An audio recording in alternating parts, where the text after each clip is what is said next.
Today, we're discussing the power of words, how language shapes progress and resistance.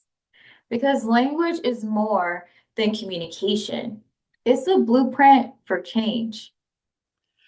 From corporate jargon to political rhetoric, we're going to explore how words shape culture, influence policy, and create innovation. Welcome back, everybody, to season 2, episode 2 of our FIDDY Vodcast. That's from illumination to innovation. And as we discussed on our last episode, we are having an overarching season topic of change. Shaniqua, why don't you tell us a little bit about what we're talking about today?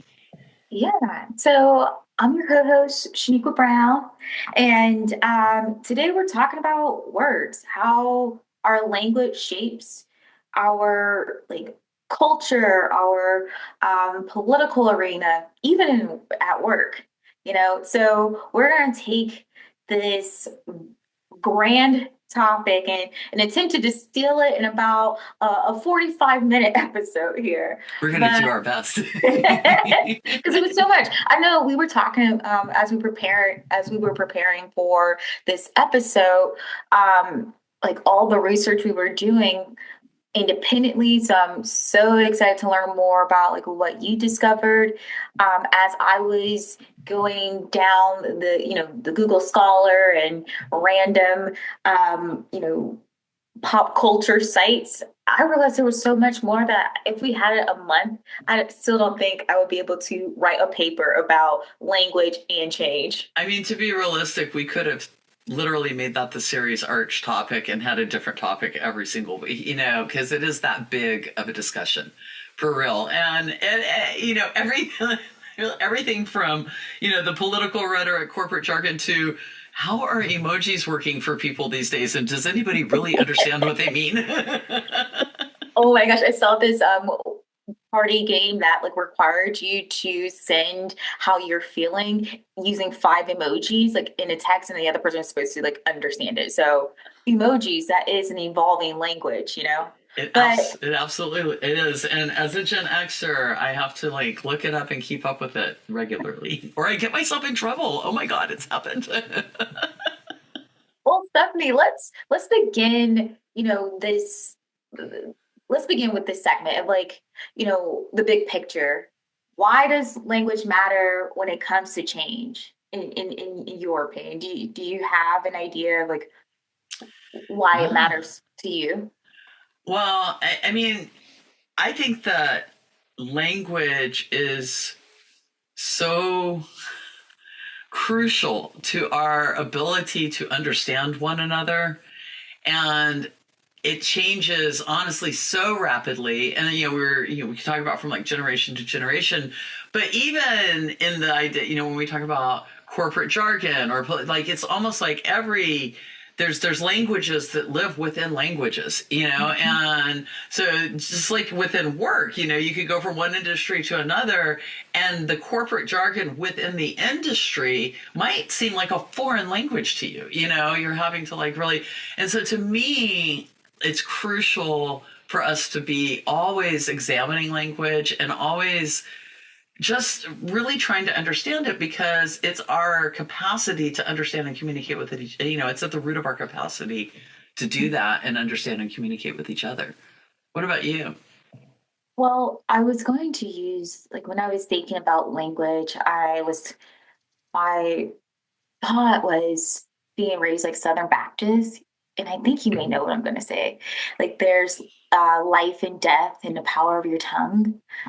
And I mean, not taking it like just like your tongue, but like they're saying like your language, like the words that you're using, you can speak life, you can speak goodwill, you can create a Or beautiful reality, or you can create hell on earth with the language that you're using.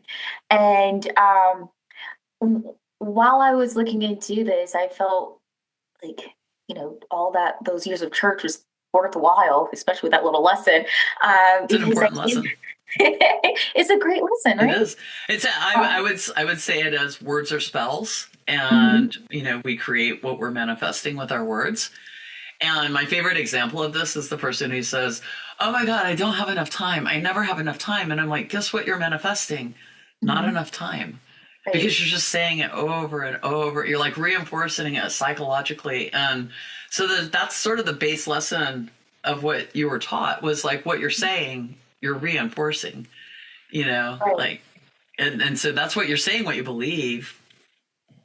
And that's what we're creating. There's Edward Sapir, I believe that's how you pronounce his name. Then later Benjamin Whorf. They like, I think it's called the Sapir-Whorf hypothesis. They're linguists who've concluded that our native languages defines our thoughts and perceptions of the world.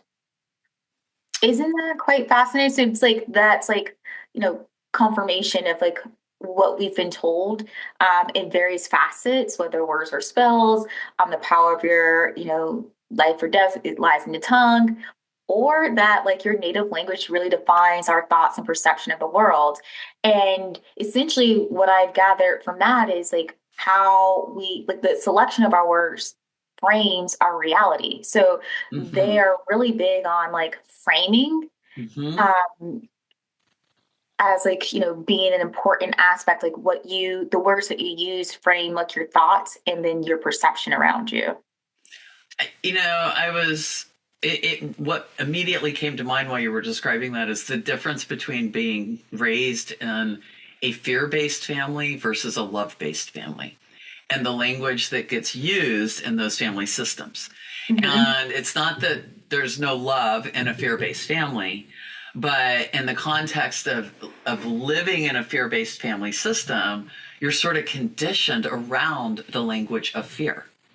Yeah. And there's a lot of there's a lot to unpack there, but I think that we see that play out, and it comes out through the family system into our social cultures, into other spaces in our society, and I think it plays directly to what you were just describing, like that language that gets manifested that we're taught because we start hearing that language before we can even talk. So we're, really integrating and identifying with that language at a core level. So that's pretty powerful. I think that's incredibly powerful when we think about it that way. I mean, I think that I think we were. I don't want to speak for you, but Please. I I'm curious. think I'm always curious when you do. You're usually right. You're like, I feel like we were raised with fear, but well intended to be love based families. yes. And it does like I could 100% agree with like how I talk to myself versus like when I look at my friends that were raised in love based, like where let's talk about it, like uh gentle parenting before it became a fad, right? You can see Absolutely. the difference in like the people, how they speak to themselves, how they speak to other people. I believe like there's this one of my managers told me I should assume good intent, but it's difficult to assume good intent because my reality has been shaped by fear. Mm, The language I use is rooted in fear. Um, fear being seen, fear being judged, just wanting to like go like exist under the radar, where it was safe. mm-hmm. You said this in last episode, not rocking a boat, Yeah. you know. Yeah. So I think that is what you just said is quite powerful. So, one of the other things when I think about like the language that we're raised with, or even like sort of the language rules, one of the things that I was taught from a value perspective is like your basically your word is your truth.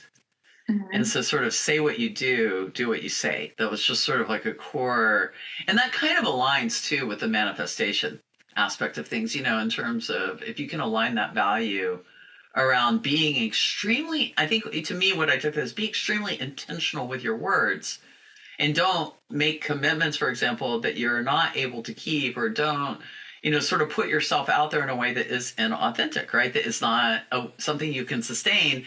And that begins with your word. Obviously, your actions are sort of what dictate that, right? Like, as we follow through, we say something and then our actions like tell the truth of our statement or not, right? Yeah. It's like, but I think that it always starts with that language.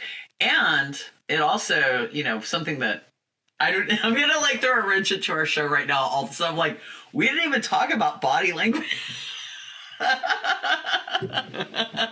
Body language, I will say this, it's definitely cultural.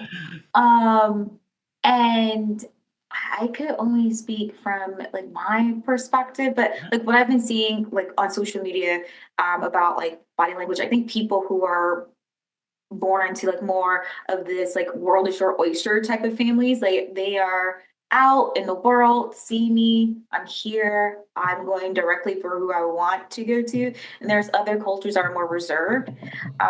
So there's this one creator that, or a few, mentioned that if like someone's toes are pointing towards you, they're interested in having conversation with you. Mm-hmm.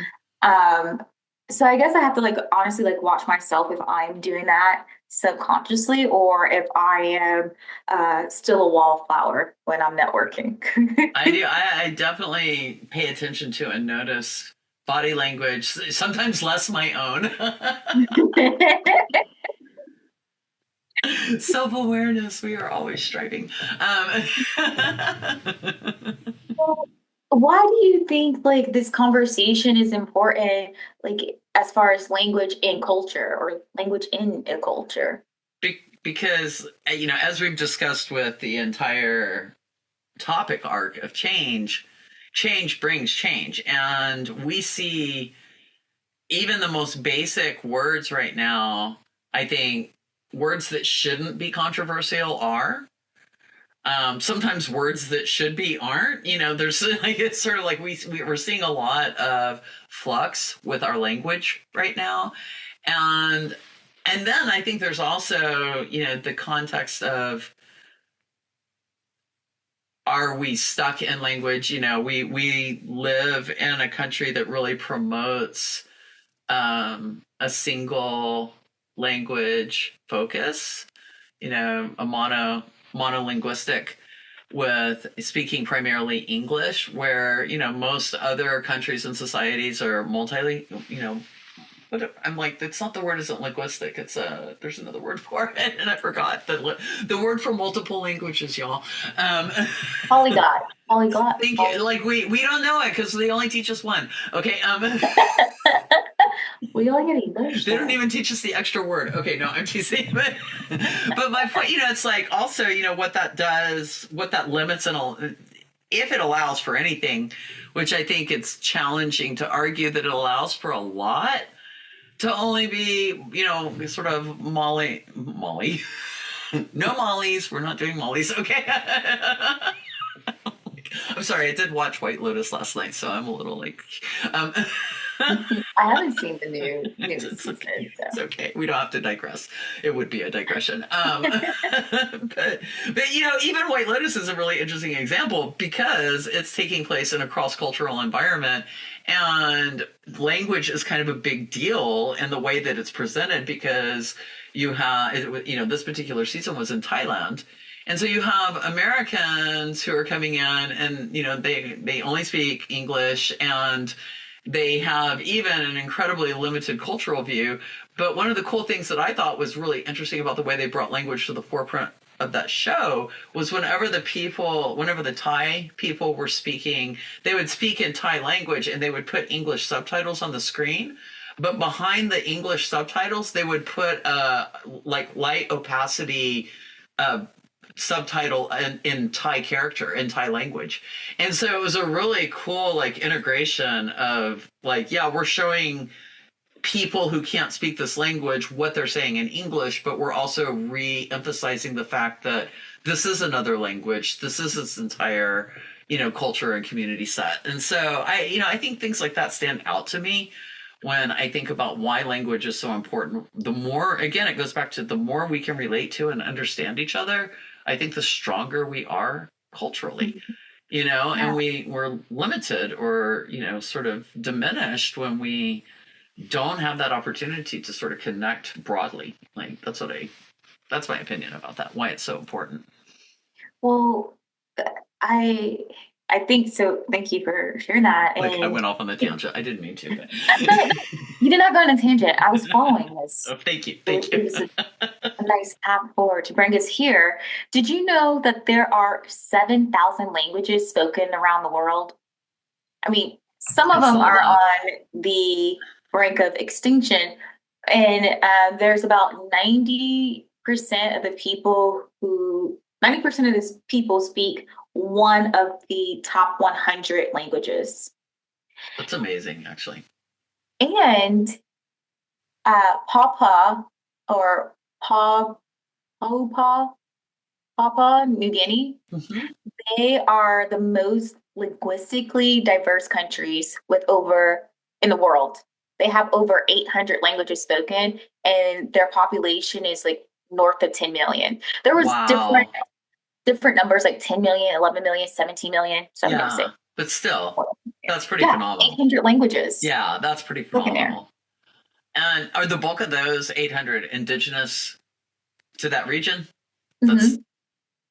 and they've Fascinating, right? yeah. I mean, it's painful to think how much language we've lost Mm-hmm. that maybe we could have preserved, for the reasons that it was lost.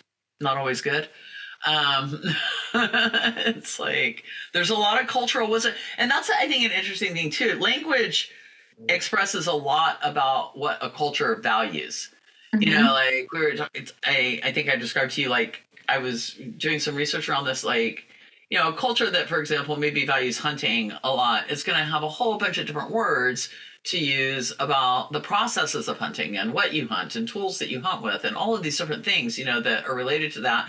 But say an agrarian culture that doesn't really hunt that much, that focuses more on vegetation and plants and things like that, they're going to have like a large language around the work that they do. And so it's just interesting, I think, like again, like when we allow cultural language, historical language to fall away, we're also losing sort of wisdom and insight that we will never be able to really tap into again.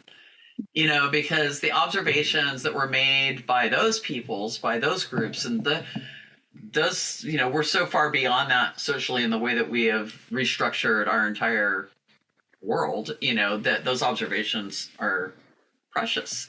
So Yeah. what we lose with the language is precious too. It's like what I think is like, and this I'm making up. Fact check me. I think part of it's true and part of it's a fake thing.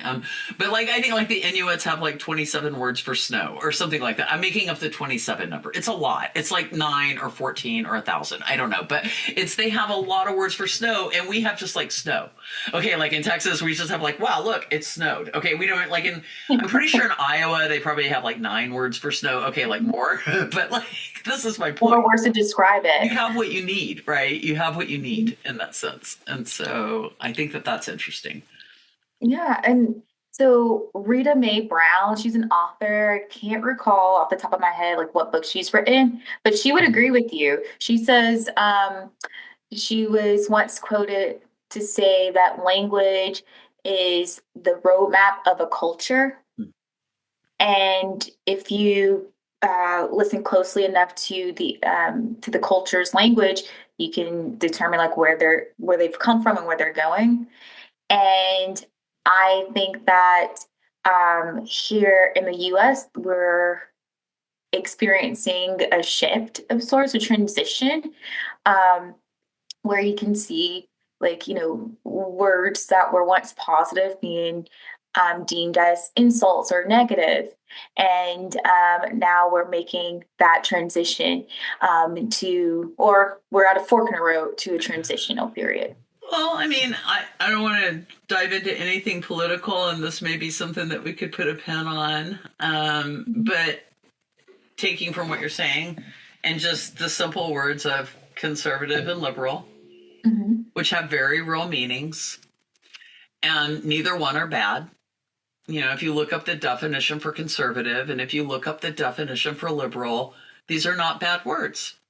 These are words that have value, but they have been, conscripted or co-opted into having more social meaning, more cultural meaning, and then say very political meaning. And then, as you're describing it, turned into bad words, turned into insults, in a way that is sometimes really perplexing when again, I always go back to, like, I really do almost always with anything I do in life, I start with a definition. Like, what, like, let's make sure we're on the same page. If I'm talking to a person and they tell me they feel a way about something, I'll always say, well, how are you defining that something? Because I don't want to make assumptions about what I think people believe, or think about something, and or even know, because there's, we learn different things from different places, and our different cultures might teach us different things, So there's a lot of assumptions that get made, but I do think that, like, where we've gone with taking language and sort of co-opting it and then flipping it in ways that we're utilizing it, it doesn't really carry the same meaning anymore. It diminishes all the meaning of language when we do that. I think it really has a negative result impact when we allow that to happen. So, well, we're going to take a quick break. Up next, we'll explore how language evolves, shapes our identity, and travels globally. We'll be right back.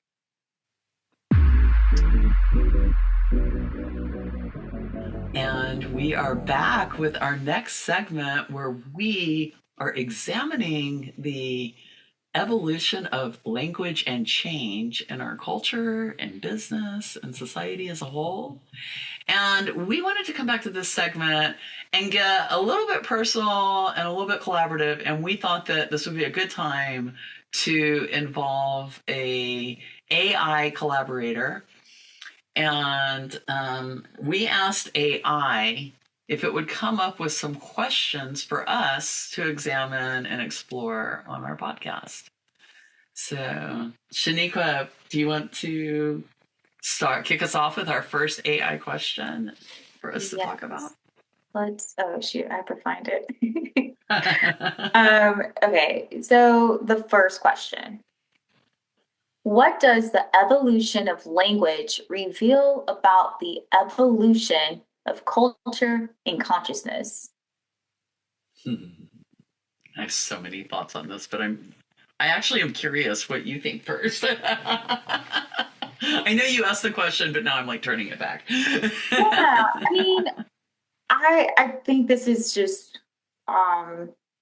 in addition to what we said before the break, the evolution of language also is aligned with the evolution of culture. Um, I could think of like two examples off the top of my head. The first example, like using war like or war-esque language in business or everyday speech.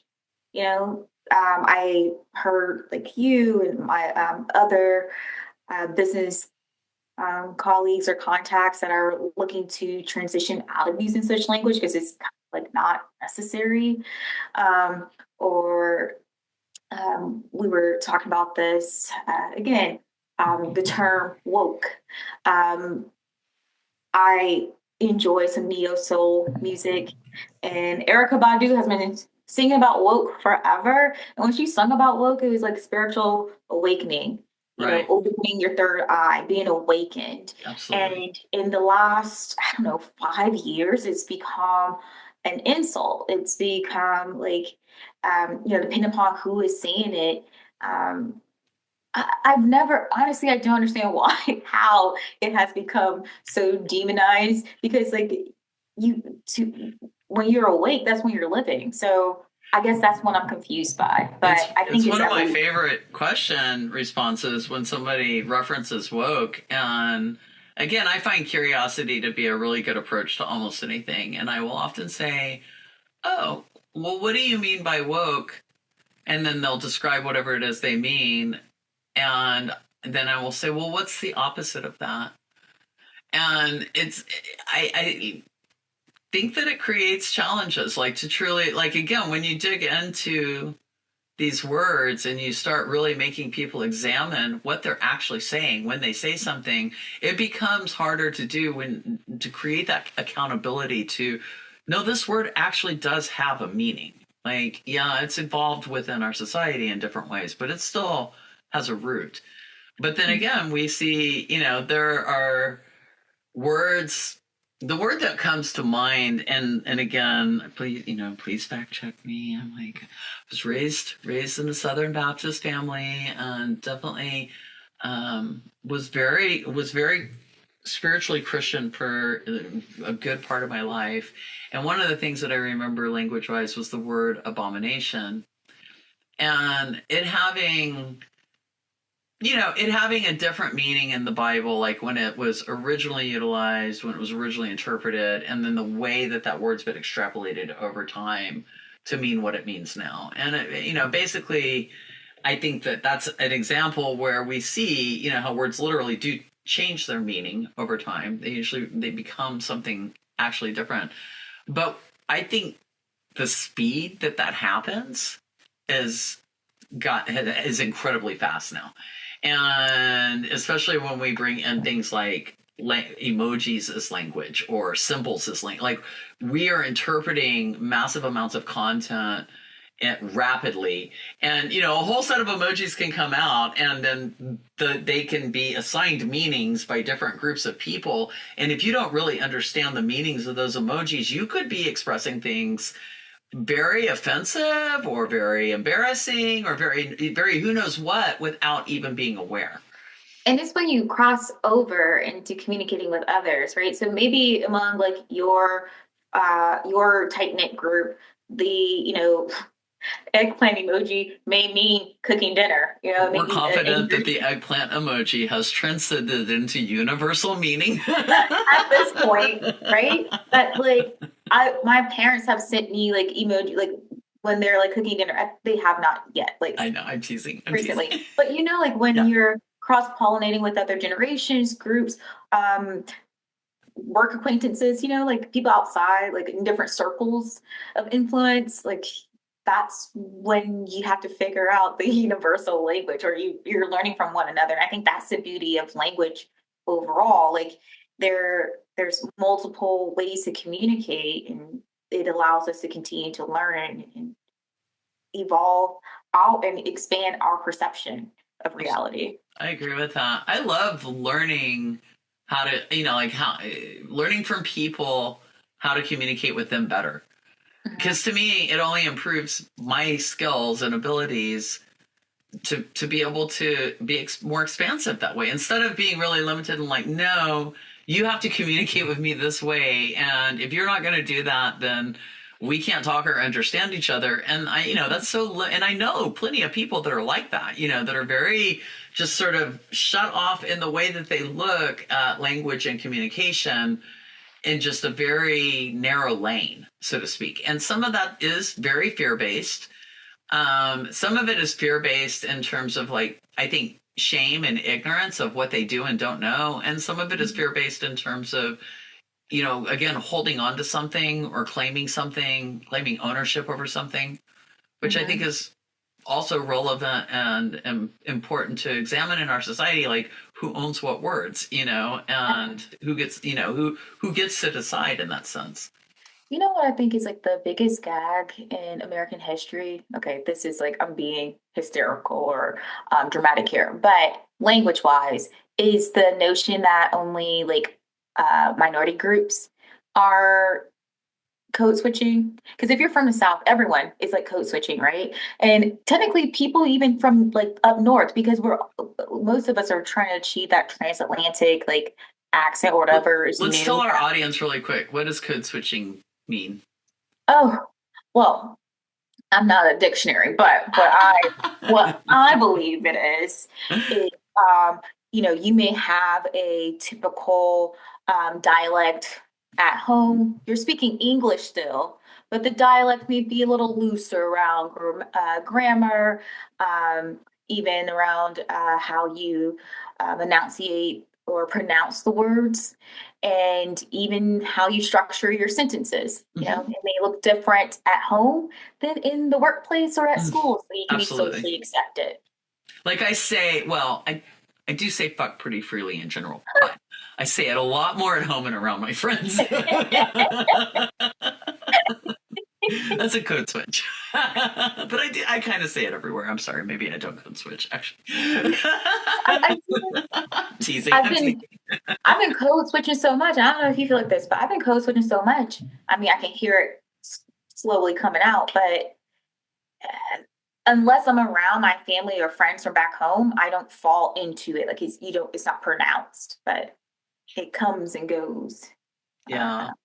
No, I definitely think that there's an expectation of that even in a lot of, especially corporate spaces or more structured spaces where there's an expectation that you're going to show up and present a certain way. Mm-hmm. And that includes, everything. That includes how you talk and how you look and how you act and all of those Yeah. things. And you even mentioned about like those some people who may also have power, being the dominant class, have the ability to afford to get to know someone else through how they speak and communicate and expand their worldview. We're like kind of gatekeep and say like, actually, this is how we're going to speak, and it doesn't really serve most of us. Like I would say 90% of us, to include, those that may be perceived as in the dominant class, right? Or I use air quotes there because we're all equal here in my heart. One of my most frustrating language experiences that I witness occasionally is watching somebody who only speaks primarily English listen to somebody who is speaking English as maybe a second or third or maybe even a fourth or a fifth language, who knows? But definitely it's not their primary language. And definitely they're speaking multiple languages and their IQ factor is without a question like off the charts. Like they're incredibly smart. They know what they're talking about, but they're not speaking, clear, fluent English, right? They might be speaking even, subtly broken English, and they're being judged on that singular fact Mm-hmm. that literally is and it's such a misnomer judgment because it's sort of like it's like one of the most it really frustrates me a lot when especially if I witness it ever, which I have. I call it out. I'm Yeah. all like, oh well, why don't we listen to them in their native language? I'm sure that they'll be, and I won't have a clue what I'm their sure native you'll language is, understand but it. I'd be like, I'm sure they'll be much more comfortable sharing with you, and then you can ask questions, and it's like, Oh, and that has been one of the, like in the event I've had that opportunity, which is a couple of different times. It's like it really shuts somebody up because they all of a sudden recognize what they're really doing and that they're really not as bright as they're projecting their own judgment. That's really what they're doing. They're projecting their own judgment. They're projecting what they don't know onto somebody who actually has more knowledge. And right. so I think that we do use language in a very hierarchical way in our culture. Mm-hmm. It's there's certainly like an acclamation of dialects and tones that are more upward acceptable, and then there's everything else gets sort of diminished in different ways, and that can be anything from like cultural dialect to teenage slang, Yeah. and just dismissing entire groups of people, again primarily based on ignorance and lack of understanding, which is what I always find to be the most amusing. And I think you're being so kind, and I would add like the I am being refusal kind. to understand. There's almost like an indignant refusal. Like, nope, I'm not going to do Willful. it. Yeah, you should come Absolutely. to me, and then we'll talk. And it's kind of like, you're not a kind person. Um, I agree with that. let's. I'm gonna ask you. I'm gonna ask this question. I'm gonna Okay. hope that you respond to this question I'm gonna first. ask. I'll answer. I promise. Okay. So, Stephanie, Yes. how does language reinforce or dismantle social hierarchies? Well, I think we were just touching on it at the end of that last segment where, people hold on, people in certain hierarchies utilize language to create hierarchy. And Mhm. that could be anything from, like having a secret club with a secret language, right? Like that's one way of establishing that, or all the way to we only speak one language in this country and you're going to learn it, or whatever. I mean, like it's establishing a hierarchical structure by doing that. But I do think because language is so foundational to how we express ourselves, how we get our needs met, how we communicate and understand, that if somebody is controlling language, it's absolutely, to me, an act of aggression. Like Mhm. to actually try to control speech or to control somebody else's language, and especially from that hierarchical perspective, like we still have free speech, right? Yeah. But it's going to be this, it's going to be what I want you to say and how I want you to speak, Yes. Ooh, that reminds me, before I give you my answer, that Yeah. reminded me to bring up George Orwell's 1984 book, Newspeak. Remember in the Yep. book where their freedom was not a word used, it was removed from their lexicon, their vocabulary. So it did not exist. So what you said, you have free speech, but we're going to tell you, like, we're going to give you the speech that you can use freely. Yeah, this is like a random thing, but also something that, it, in relation to what you're saying specifically, that fascinated me. This was several years ago. I watched CBS Sunday morning news show every single Sunday morning forever. So that's how old I am. And one Sunday morning, they did an episode, um, or a segment where they were studying a truly matriarchal society. And it was, an indigenous society. It was on a tiny island somewhere far away, but it was a truly matriarchal society. The grandmothers, or the elder matriarch in the family, was, essentially treated like a queen. Women controlled kind of their entire destiny. They were the leaders of society. They worked, and this is when a woman turned 18. As part of ceremony, she was given her own private living quarters, and women were allowed to choose, to have lovers or not have lovers. Marriage wasn't a requirement. And they did all of this sort of like really, I would say, more structural, challenging work in the society and the community. And the men in the society, they primarily supported and did family keeping and raised their nieces and nephews. That was their primary Mhm. job, was to be caregivers. And in this society, they had no word for the word rape because it did not happen. And they were interviewing all these different men and asking them, how do they feel about their life, and da da da. And they were all like extremely happy, like really kind of like, we love our life, we love our life. But it was, I'll never forget that. Like they have no word for rape because they essentially created a society where that type of dominance had no place. It didn't Wow. have a place to exist in their society. And I was like, wow, that's like a dream. Can we please have a society where there's literally no word for rape or maybe poverty? Or wouldn't it be great if Yeah. we had a reason to eliminate certain words because we just simply didn't need them anymore? Mm. That That's is that's how that impacted beautiful, me. Stephanie. A beautiful thought. Um, would you mind? We'll make sure we'll link that track, like more information on that Yeah, I'll if see we if I can can, the find that. episode. I'm sure I can find that episode. That's touching. I've looked it up before.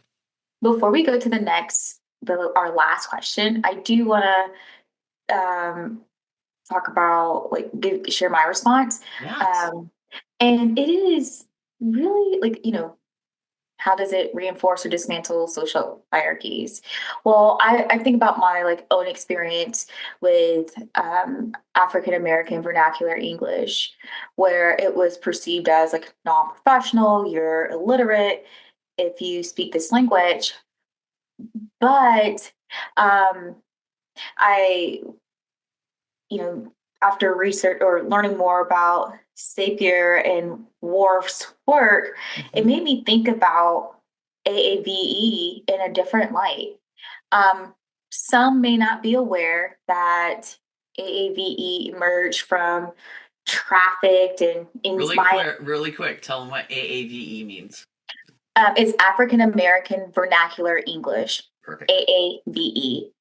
And it emerged from my trafficked and enslaved ancestors, and they were stripped of not only their native language, but also their culture, and then forced to speak a language that they weren't allowed to learn. Like they weren't allowed to read or write. And if they were caught, reading and writing is fundamental to learning a Learning a language. language. Right? Absolutely. So Absolutely. then, if they were caught reading or writing, then they were brutally punished or put to death, Mhm. right? So then I started to think about, how would Saper and Worf like look at AAVE? And I feel that they would see AAVE as more of a linguistic act of like resilience, like reconstruction and cultural like synthesis, like where they it's not like just a dialect, it's more of a cognitive and cultural framework where Mhm. when you're taking away someone's native language, you're stripping away their worldview, their ability to connect with what's going on, to share their Truly. experience. Yeah. So not only is AABE like a response to trauma, like it was born from like insane violence, but then like created with brilliance in my Mhm. mind. So I would say that's like taking crap and using it as manure and bringing forth a beautiful garden. Like that's how I would like look at AAVE. It's like something that was used for survival, but like actually is like something to be proud of, like in my mind. I would agree, and I would say that I don't. I mean, the situation that brought that about was certainly crap and worse Mhm. and beyond. But I think it's ingenious as a culture and a society. Again, like this, it's like it's a cultural secret language. That's how I look at it. Like you either are in that knowledge or you're not. It has nothing to do again, from my perspective, it has nothing to do with like a hierarchical of intelligence or anything of that nature, But it because couldn't be, it right? Because we were forced to be illiterate according to like the proper English. So it's not even up to the absolutely, infant. and but to me, it's like that in and of itself is like proof of extreme literacy, right? Like the fact that Right. you really can't force somebody to be truly illiterate. Like somehow or another, people are going to find a way to express themselves, and Mhm. obviously forced illiteracy in and of itself is a form of torture. Mhm. And so, to do that in general, that is definitely a show of power. It's definitely an uprising of spirit to say we won't be silenced. Yeah. And you know what? Kind of fuck you if you don't understand what we're saying. Hmm. Right? Because that's sort of, I mean, I don't know. I feel like that, it goes back to that individual who's talking to a polylinguistic person. I know it's a different word, y'all. A polylinguistic person. and, and they're judging them because they don't speak English properly, even though they only speak one language. I mean, it's And, that, to and me, it's that level of ignorance that judges and that way. like properly we have to challenge that too. It's like in their dialect, right? Or in like in the way in their Right. accent, Yeah, right? Because it's absolutely. like, It's all it's all relevant, right? To where, I uh-huh. mean, proper English and, whatever, proper English in Boston, it's going to be very different than proper English in Louisiana. Okay, let's just throw that out there. Like 1000%. and I'm just picking on two places that I think speak cool. Okay, so that's Yeah. And completely different English. Like they're completely saying the different same English. words, but they don't sound the same. And I Let me think ask that's you. beautiful, though. I mean, I think it's beautiful when we're not judging one is better than the other, when we're really in that space of trying to understand, trying to communicate and learn. I think it's pretty magical. 100%. And since I feel like the people of the African diaspora here in the States and maybe in the Caribbean, South America, like we're going through like a cultural renaissance where we're like reconnecting with our roots, and because it was a lot of shame behind it. Like I remember, speaking this way with my family, and my loved ones would tell us like, don't say something, say something, like especially when we're going to school, like don't speak like that, and I think that we're like reconnecting with it. So I think we'll see more diversity here soon. Um, We can which only brings me hope. to this last question for you, Stephanie. Yeah. Okay. Um, is linguistic diversity a threat to unity or deepening of understanding? I think that that is sometimes a matter of perspective, but you're asking my perspective, and I see it as a deepening of understanding. I think that the threat to unity is having sort of isolation in the way that we communicate and walling off our ability and opportunity to sort of meet people where they're at, learn from them, let them learn from us, but really in that spirit of connection. And so, to me, that creates unity in and of itself. I agree. And I think with um, like a lot of our language here in the US is like dominance, whether it's in like political, military, or economic dominance. And I think that could awaken like competition in other countries. And I think that's like, as a former athlete, you were an athlete, like competition, like could be healthy, And but I think of like countries, like Eastern countries, like I personally don't know any languages from India, but like with the rise of like yoga, coming over, that's like teaching us more about like mind body connection, like Chinese, like ancient medicine, like I think that there's like, and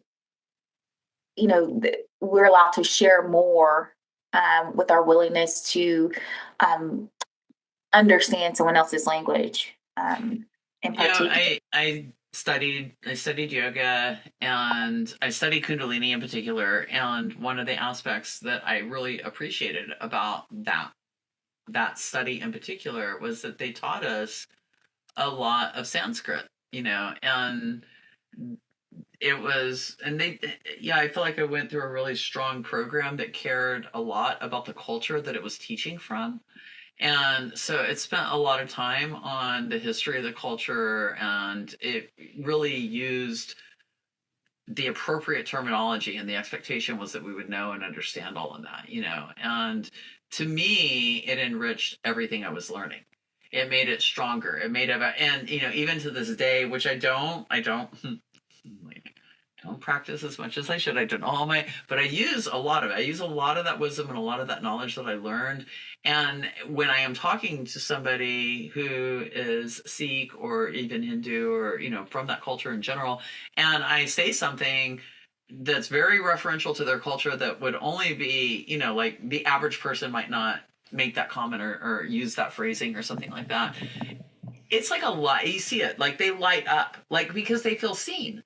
And then Yeah. it's like and then sometimes they'll ask, like, why do you know that? Or how do you learn that? And it just opens up a conversation that does create a connection, like every single time that happens. And so Um, that's just like one example, but I feel like, you know, there's opportunities for that every time we are willing to kind of learn and expose ourselves in those spaces where, we might maybe not completely, understand or even fit in, but it helps us get a broader understanding of the people around us and humanize the people around us more, so that we can mhm. have more empathy in our lives and express that more clearly. Yeah, and show us like that we're so much more alike than we are different. I love Korean dramas. My favorite one right now, well, I have two, Itaewon Class and Glory, my two favorite. Very different vibes. But watching these Korean dramas, I like see like, wow, there's like we have so much in common. One, you better not wear no shoes in my house, like that's, Yeah, I don't or like shoes in that my was, house either. I was raised with. And then like the second, eating is like family. Like when I lived alone, I like rarely ate, not because I was like struggling. It was like if I ate out with friends, like at dinner, like I would eat out. Like I love the communal aspect of eating, like talking and, I do you know, too. so that's like something I saw a lot of was like a lot of communal dining. I mean, even this conference is part of why my company name is Tapas, right? Mhm. And tapas has multiple meanings, and one is eating, right? One is an inelegant solution. No, wait, it's an elegant solution to an inelegant problem. And so tapas eating started in Spain. And there was like, they'd be eating outside on a hot day, and there'd be flies everywhere getting into their wine. And so they would bring out little plates of food and set it on top of the wine, and they were Um, shareable bites. So everybody had their wine glasses, and you could just like grab these bites or whatever. But you were protecting the wine from the flies, and that's uh-huh. really how tapas got started in that way, right? And so I picked it, for that reason, because I have a culinary chef degree, and I love food, and I love commune, and I love the meaning, and I love the inelegant, problem with an elegant solution. But then in Sanskrit, tapas is also an energy in yoga, and it's an energy of Oh, discipline, and it's a feminine energy, and it's a very austere, in the spirituality of Hinduism, it's a very austere, disciplined energy, but it also has a very creative resonance to it. And it's, sort of being able to take chaos and form it into something real, like through discipline and intention. And so that one word, which came from two totally different cultures, right? That had nothing to do with each other and no relationship. And then I am, random American woman who loves words. And so I select this word, and because it embodies so many aspects of who I am and the things I do and love. And to me, that's a very unifying word. Like for me, the word tapas unifies everything, like that's how it is for me. hearing the definition where like it originated and also like the Sanskrit version of it, like it's so fitting for you and your business. Well, Stephanie, like what were your like biggest takeaways, like what you've learned about language as it relates to change? Wow. This has been, I knew this was going to be a great conversation, but my biggest takeaway is sort of like how uplifted I feel when I talk about the concepts that we're discussing, the way that we connect over language.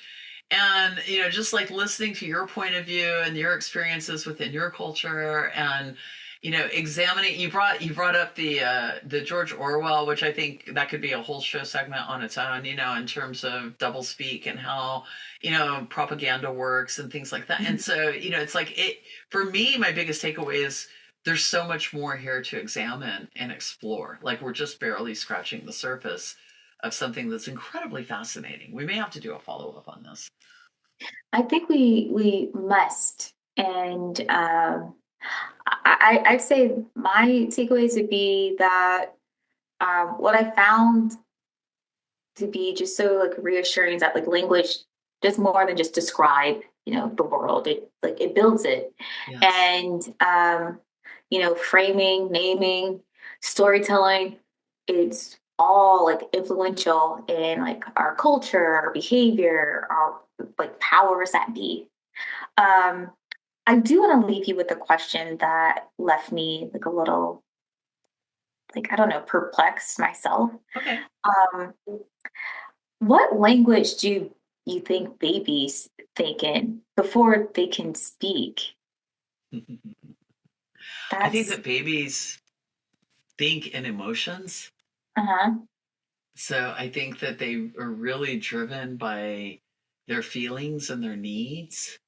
And if anything, they're tapping into symbolism, movement, rhythm. I think that they are so highly sensitive in the way, uh-huh, because when we're babies, everything is amplified.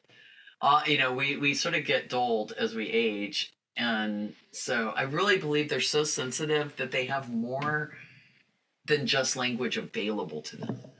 Is it like intuitive versus strictly cognitive? Like, Yes, I think their cognitive development is happening immediately, right? They're uh, just constantly expanding and learning. And I mean, I just spent time with my granddaughter yesterday, and right now, she's starting to use language, and everything is da da da da da da, but da da really means the dog. Okay, so like everything.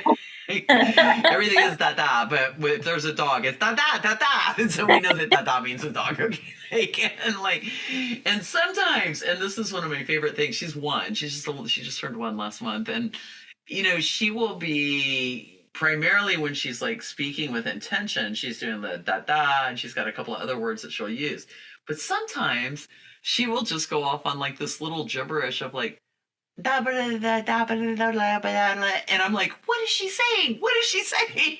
oh, Like, oh my gosh, it would be so cool to like know, what like she's obviously telling you something really exciting so she's who about knows? her She's probably day. like channeling Buddha or something. We don't Uh-huh. Right? know.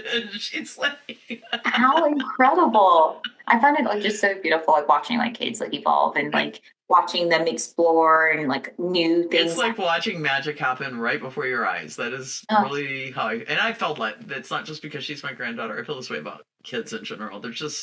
They're incredibly amazing. We have so much to learn from them, and mm-hmm. we just sort of diminish and dismiss them in certain ways, and then kind of like position them poorly in other ways for ourselves. It's sort of like we're missing out on like the good stuff.